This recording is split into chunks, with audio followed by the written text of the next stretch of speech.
Good afternoon, everyone.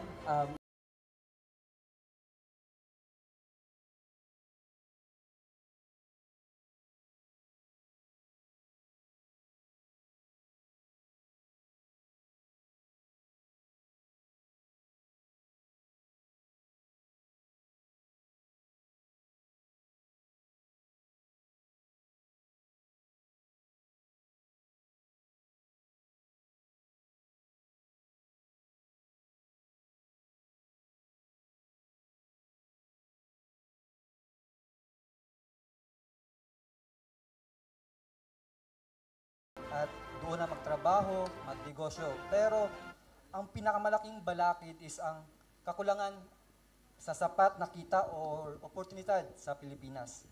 Like, for example po, dito sa Malaysia, kahit skilled or semi-skilled worker ka, ay may mataas ka na take-home salary. Kaya dito kami napunta. Sa Pilipinas lang po, sana madagdagan ng livable wages at mapalakas pa po ang manufacturing, agribusiness, and tech industries para po sa mga OFW na uuwi.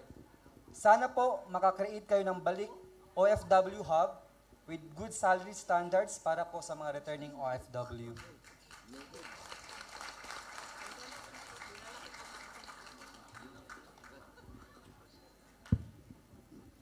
Talagang hostage na ako. Ako daw sasagot. Bitag ang title. Tinalo ko yun ha. Bakit ako naman ang nabitag? Alam mo, labo ha. Okay, maraming salamat po. Pero tamang-tama yung sinasabi niyo. You're ika nga preaching to the choir. Sa Ilocos, kung saan pinakamarami sa lahat ng probinsya ng Pilipinas, ang OFW, balikbayan, at iba pa. Ang parati naming sinasabi, earn, learn, return. Kayo ang magiging pagbabago. Kasi nakita na ninyo, we do not have to live like this. The Philippines does not have to be like the way it is. Hindi kinakailangan na korupsyon, nakalugmok sa kahirapan, at dumarami ang nagugutom. Tama po yung sinasabi ninyo, dapat imbes na linusta yung kabanbayan, ako na magsasabi, masama man ang loob ko, masama man ang loob ninyo, kahit kapatid ko ang nakaluklok sa poder, ang totoo, sayang ang pinaggastosan ng ating bansa. Inubos bilyon-bilyon sa ayuda at pamimili ng boto. Sabihin na natin ang totoo. Ang halalan ay talagang, tama, inaaway na naman po ako ni BP. At parating sinasabi, paltan mo na kasi yung apelyido mo. Sabi ko, ang problema yung nakaupo, walang apelyido kasi tambaloslos. Romualdez po yun at Araneta, sila yung lulong at lalay. Masakit man, aminin, yan ang katotohanan kung sana, katulad ng Malaysia, tinutok yan sa iba't ibang investment ng high-tech. Nakita naman natin ang Cyberjaya, nakakainggit, alam po ninyo, yung Intel, yung Google, yung Amazon, lahat pumunta muna sa Pilipinas. Isang tingin pa lang, nagkakamot na ng ulo. Pumunta sila doon. Talagang pinapunta ng mga Amerikano, palibasa, tayo yung kaalyado, unahin ng Pilipinas, nag-i-English yan. Dating bahagi ng Amerika yan. Pagpunta naman sa Pilipinas, unang-una yan, dakilang traffic. Ayun. Pagkatapos, ang mahal-mahal ng kuryente, pasintu-sintu pa. Paano ka mag-i-invest ang katutak ang red tape? May bayad sa ilalim ng table, sa side table, nako, under the table, talagang hindi kakayanin.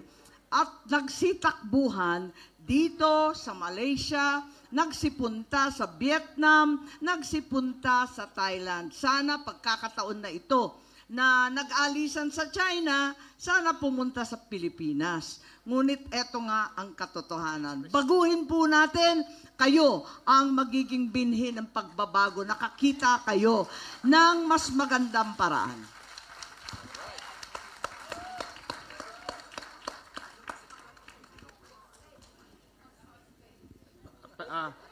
Permission to speak, Madam President.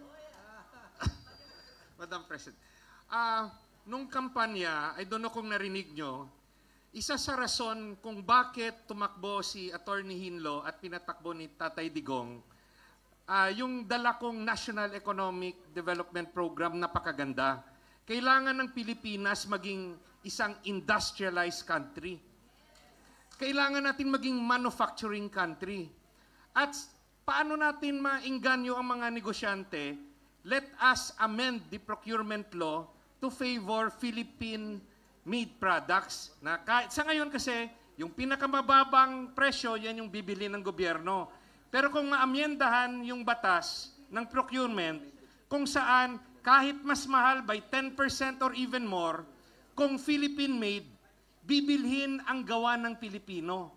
Bakit importante yon? Para maingganyo o mapilitan ang mga factories, ilagay nyo sa Pilipinas kung gusto nyong magnegosyo sa Philippine government. Yung pangalawa, may problema talaga tayo sa agrikultura.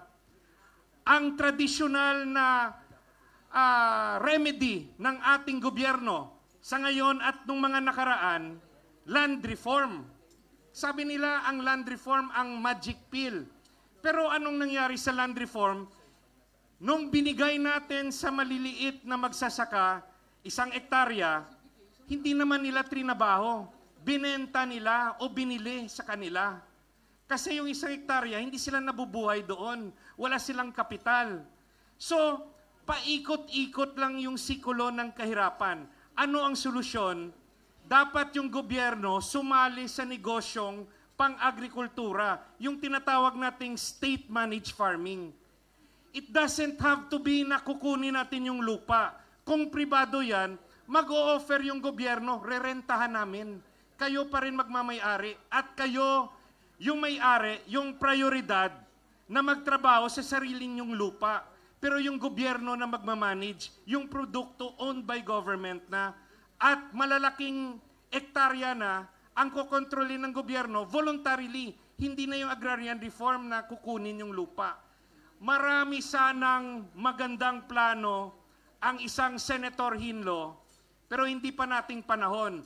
Pero kahit senador o nanalo akong senador, hindi po yan kaya ng isang senador. Ang may kaya na maibago ang ating ekonomiya ay isang presidente. At iyon ay sinasabi ko, dapat proteksyonan natin si VP Sara. Duterte! Duterte! At paano natin maproteksyonan ang ating pambato sa 2028? Dapat ang halalan sa 2028 ay isang malinis na halalan. Mabibigyan ba natin ng garantiya na yung makina, kung sino yung iboboto natin, hindi natin nakikita. Sa presinto pa lang, pagpasok natin sa vote counting machine, bibigyan tayo ng resibo, pero sigurado ba tayo na yung binoto natin ay siyang na-count sa makina? Pagkatapos ginawa nila ng COMELEC, na kung magprotesta ka, napakamahal ng protesta. Hindi ka na lang magprotesta kasi wala kang pera para doon. Ang kailangan natin maisigurado, ang susunod na presidente ay dapat may pagmamahal sa bayan at tutulungan natin maipakita sa kanya, maipaalam yung tamang pag-manage ng ekonomiya, yung best practices ng ibang bansa. Salamat po. Thank you. Thank you, Attorney JB. Kaya kita binoto eh. Alam niyo po, sa karanasan ko lang doon sa Davao City, dahil napakahalaga po ng investments, 'di ba? Sa isang lugar. Sa karanasan ko po, doon meron kaming Davao City Investment Promotion Center. Pumupunta po kami sa ibang lugar, iniimbita namin yung mga dayuhan. Pumunta kayo sa Davao City, lagay ninyo yung pera ninyo doon. Okay naman, pumupunta sila, dinadala namin, iniikot namin, anong hinahanap ninyo, lupa, anong hinahanap ninyo, building, dala namin sila. Pero nagtataka kami, siguro sa 10 na dala namin, paikot ng mga dayuhan na investors, 10 din ang hindi nag-i-invest sa Davao City. Alam nyo bakit? Tinatanong namin sila. Kasi syempre, di ba, kailangan namin sila tanungin para malaman namin kung ano yung problema. Bakit ayaw ninyo ilagay ang pera ninyo dito sa amin? Unang-una, ease of doing business. Corruption, yung sabi ni Senator Amy kanina. Hindi daw nila alam ilang permit ba dahil may permit sa national government, may permit sa local government, may permit sa barangay, at lahat yun bibigyan. Under the table, over the table, side table. Totoo yun. Kasi hindi na streamline. Hindi madali ang mag-invest. Ease of doing business. Pangalawa, nirereklamo nila, mahal ang kuryente. Sabi nila, papatayin yung negosyo namin sa sobrang mahal ng kuryente ninyo. At hindi nyo pa kaya mag-supply ng pangangailangan namin sa manufacturing. Kasi pag kami na ang kumuha ng kuryente ninyo, yung buong syudad ninyo wala ng kuryente. Ganun kalaki yung demand namin sa kuryente na hindi ninyo kayang ibigay. Pangatlo, connectivity. Yung internet po daw natin ay minsan nandyan at minsan wala. Hindi daw po pwede magnegosyo ngayon nang walang redundancy ang connectivity. Ibig sabihin, meron siyang connectivity ngayon at pag ito nawala, dapat dire-diretso meron ka agad backup na wala po sa atin at hindi nakikita ng mga dayuhan. Yun po yung tatlo, paulit-ulit yan, kahit saan kayo pumunta. Ease of doing business, kuryente, saka connectivity. Yan ang dapat natin tutukan para magawa natin yung sinasabi na pumasok ang mga investment, pumasok ang mga dayuhan at meron ng trabaho para sa mga Pilipino. Senator, tungkol po ito sa halal. Kasi ang Malaysia ay economic zone nila is halal. Nawala kasi yung copy ko sa Quezon Mark. Ang sinabi kanina ni brother, ano ba yung pwede nating gawin? Isa po itong negosyo. $1 billion po ang halal industry sa buong mundo. Kaya po dapat talagang pasukin ito ng Pilipinas.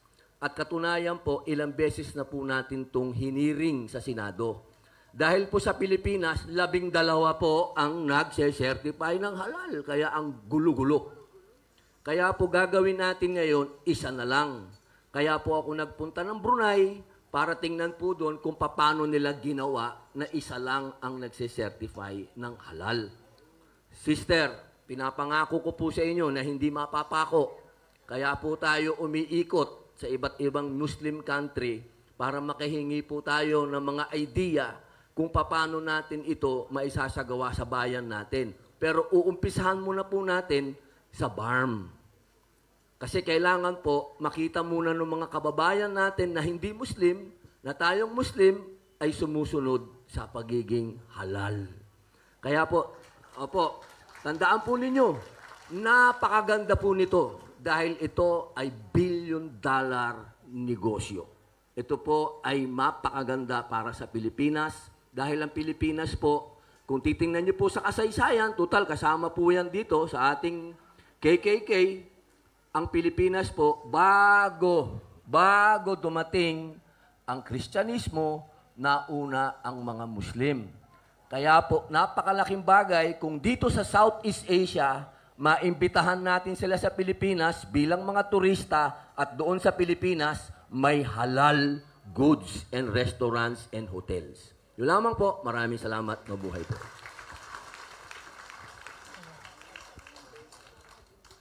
Salamat po, Senator Robin. Ang susunod po na magsasalita at magbibigay ng suggestion from Maisug, si Miss Maricel. Hello. Magandang hapon po sa ating lahat. Ako po si Maricel Perel from Maisog, Kuala Lumpur and from Davao City. Bilang isang Pilipinong nagtatrabaho dito sa Kuala Lumpur at araw-araw po akong umaasa sa public transport, masasabi kong napaka-effective ng sistema nila dito. Lahat ng train at bus ay konektado on time at madaling magbayad gamit ang touch and go. Sa tulad kong commuter na umaasa lang ng pampublikong sakayan, malaking tulong ito para mapabilis at maayos na biyahe papasok sa trabaho. Suggest ko sana sa ating mahal na Pangulo at sa kanyang kabinete na sana gawin din sa Pilipinas, gumawa ng one transport card. At saka para sa lahat ng public transport, MRT, LRT, at ferry at provincial buses. Hindi na kailangan ng hiwa-hiwalay na bayad o cards. Isang seamless system lang ang gamit. Ang MRT at LRT dito sa KL ay malinis, on time at konektado na kagayong gamiting araw-araw. Sana po ma-expand ang modernized na MRT and commuter rail network sa Pilipinas with special focus on connecting cities to suburbs and nearby provinces to make ease po sa traffic. Thank you po.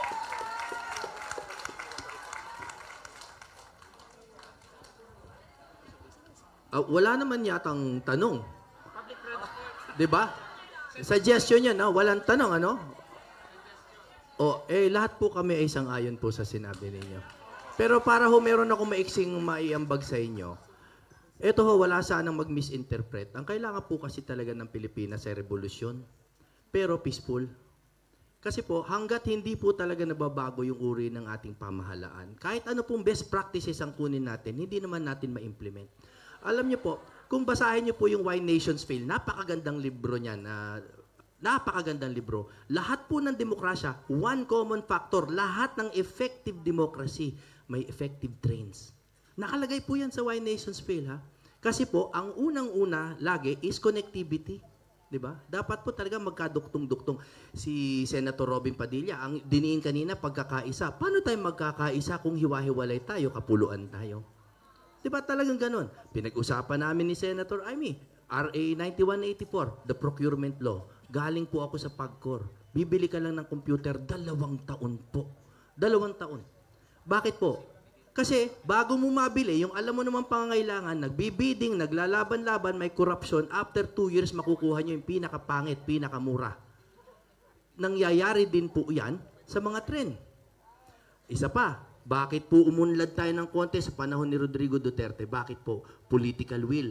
Pag nagtatayo ka ng tren, kailangan mo ng expropriation, eminent domain, right of way. Paano mo kukunin kung yung mga nag-a-appraise, kurakot? Tama. Kaya ano pong kailangan natin? Pasensya na po, madiin ng konting salita. Ang kailangan natin, revolusyon. Na kailangan po muna ilagay yung mga tamang tao sa kapangyarihan, tapos baguhin niya yung sistema. Alam nyo hindi na kampanya to, so pwede ko sabihin to. Hindi ako naniniwala sa bicameral, kailangan isa lang ang bahay. Kasi magulo eh. Kung ako lang parliamentary. Kaya ako po, I'm one of the very few na kandidato na sinabi ko noon, I am willing to win and then give up my seat. No? Warakin yung dalawang sistema na yan at gawing iisa na lang kahit ako pa yung umalis. Kailangan po natin ng selfless leaders. Last statement, kaya po mahalaga yung 2028 maging Pangulo si Sara Duterte. Yan po, hindi po ito, hindi ito para lang pumalakpak kayo. Because in order to change the system, kailangan may isang powerful dyan pumasok, baguhin yung sistema, sabay alis. Maraming salamat po. I agree talaga po na it's another Duterte po ang solusyon. Ako po'y taga Davao, kinsa ito nangutana? Ako magod from Davao City to Panabo City ang klinik ko. No? So very concerned talaga ako sa daanan. So si Tatay Digong ang nag-start ng tunnel ngayon. May tunnel na ngayon, the longest tunnel, matatapos na, tulong ng Japan. Ang sabi doon, ang mga nagtrabaho doon, mga foreigners. So maganda din pala yung mga foreigners ang ipatrabaho kasi kailangan matapos nila sa lalong madaling panahon kasi gusto nilang bumalik sa bayan nila.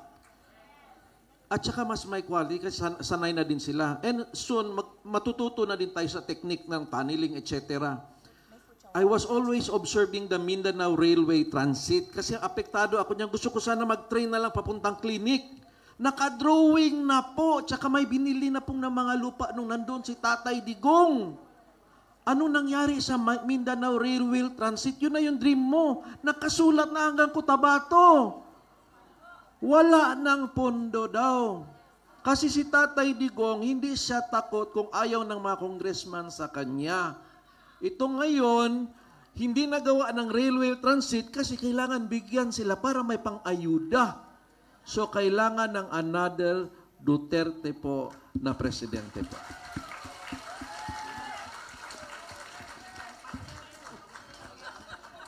Senator Robin? Marami pong salamat, Doc Marites and Attorney Jimmy Bondo. Ang susunod po na nasalita, magbigay ng suggestion mula po sa isa po ulit sa Filipino community, si Miss Marijo Abay.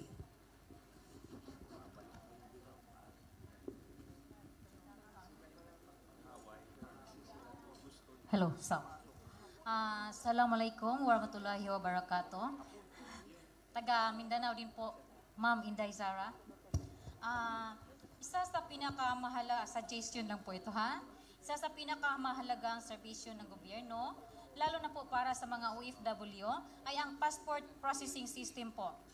Sa inyong pagbisita po dito sa Malaysia, nais po naming ibahagi ang ilang obserbasyon kung bakit mabilis at maayos ang sistema nila at paano natin ito maaring tularan para sa mga mahusay na serbisyo sa ating mga kababayan.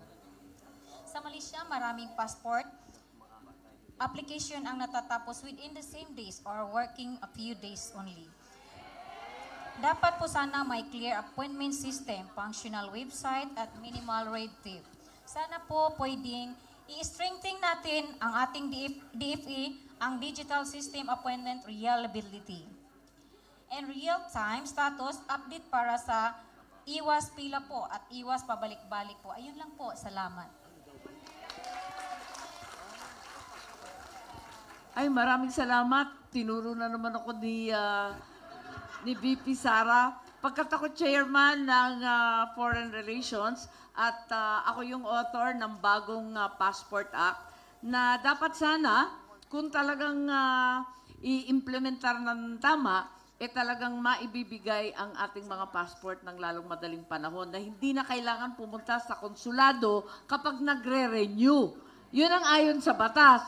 Nangyayari ba? Yan ang katanungan. Yan ang problema ko. Kasi tinututukan ko sila, kinukulit ko sila, mayat maya tinatanong ko, wala pa daw silang budget para sa computer. Wala pa raw silang internet na expanded and secure. Para yung senior citizens natin, hindi na pabalik-balik para sa passport, pagkahirap-hirap.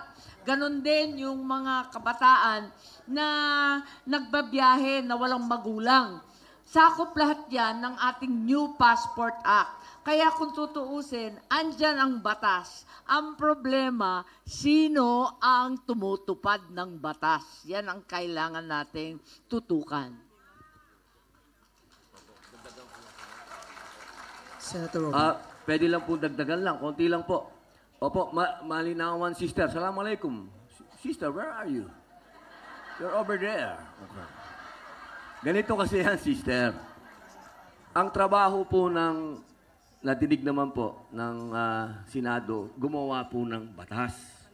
Ang trabaho naman po ng executive, sila po yung magpapatupad. Kaya tama po lagi ang sinasabi ng ating mga senador, na dapat po magkaroon tayo ng epektibo na executive branch ng government. Sila po yung nagpapatupad ng mga ginagawa pong batas. Meron na pong batas na ginawa dyan si Amy, si Senator Amy. Ang kailangan lang po, maging Pangulo, yung ating Inday Sara Duterte, para lahat po ng implementasyon ng batas ay maisagawa. Kaya mga kababayan, wala pong ibang solusyon kung hindi revolusyon. Thank you. Salamat po, Senator Robin and Senator Aimee. Ang huli pong magbibigay ng kanila pong suggestion mula po sa isa po sa miyembro ng United Filipino Workers Kuala Lumpur, UNIFIL. Good evening to all of us. In behalf of UNIFIL, ako na po ang magbibigay ng suggestions. So I was raised in North Cotabato po. So with all the palayan, yung mga farmer crops, ganun po. So dito kasi sa Malaysia, last week pumunta po ako sa Sekinchan. So it's like puno po ng palayan po yung place na yon. Pero dami pong dumadagsa ng mga tourist. Kasi po kahit na palayan yon, mayroon din po silang staycation. So I'm thinking na kung pwede, sana sa atin din, why not develop din po yung may mga farms na, kasi normally sa North Cotabato or Mindanao or other places, malapad din yung mga farms nila, yung mga bukid nila. So why not tulungan po natin yung mga farmers natin na instead of focusing into farming lang po, why not consider din po yung tourism po. So, papasok po dito yung agritourism. So, tulungan natin sila na kahit na konti lang po na tulong para sa kanila na mabigyan sila ng pondo to make it as maglalagay sila ng staycation like that. Para naman dadagsa din yung not only local but foreign investors or foreign tourisms. Yun lang po. Thank you. Sasagot ako ha. At ako yung kinatawan ng mga mambubukid ng Northern Luzon, Central Luzon, sa Cordillera. At lagi natin problema, tulad ng napakaraming industriya at hanap buhay sa Pilipinas, ang agrikultura sa atin ay tingi-tingi. Laging sobrang liit, nabanggit kanina, malulugi ang Pilipino kapag ang kanyang inaararo nasa loob lamang ng 2 hektarya. Pero ang average sa amin ay 0.7. Hindi pa umapak ng 1 hektarya. Yan ang problema na kinakailangan lumaki at maging matayog ang ating mga pangarap para sa ating mga bambubukid. Yung binabanggit mo, yung alternative sources of revenue, para madoble yung income ng ating mga magsasaka. Tama yun. At batas na naman yan. Ang tawag natin sa Pilipinas, farm tourism. As a matter of fact, makikita natin sa Bukidnon, pati sa Laguna, meron ng mga farm tourism. Kung minsan nga, nalulugi sa ani, pero kumikita naman sa mga turistang dumarating. Kaya kahit papano, meron siyang restback. Nung nakaraang taon na El Nino, halos walang ani, walang produkto. Pero kumita, ang daming namasyal. Walang tag-ulan eh. Kaya't ang saya-saya nila kahit papano. So, eto nga ang kailangan palaganapin. Nakita natin sa Taiwan, tinutulungan ng pamahalaan ang tinatawag nilang leisure farm sa Taiwan. Iba-iba. At magugulat ka kasi maski sa Ilocos ginagawa po namin, yung mga anak natin na laki na sa lungsod, hindi pa nakakakita ng kalabaw. Akala nila, 4 ang paa ng manok kasi nakikita sa plastic sa grocery na. Hindi na talaga alam kung ano yung bukid. Hindi na talaga alam kung saan galing yung mga kinakain nila. Kaya, pag nagkaroon ka ng leisure farm, magugulat ka. Ang babaw ng kaligayahan, makatungtong lang sa kalabaw, magtanim bigla ng bigas. Tuwan-tuwa na sila, exciting na yun kasi hindi naman nagagawa. Kaya tama ka, dapat mag-invest at tulungan ng gobyerno ang ating mga farms. Ayan. Hindi tama na yung mga nagpapakain sa atin ay halos namamatay na ng gutom. Yan ang sitwasyon ng mga magsasaka sa atin.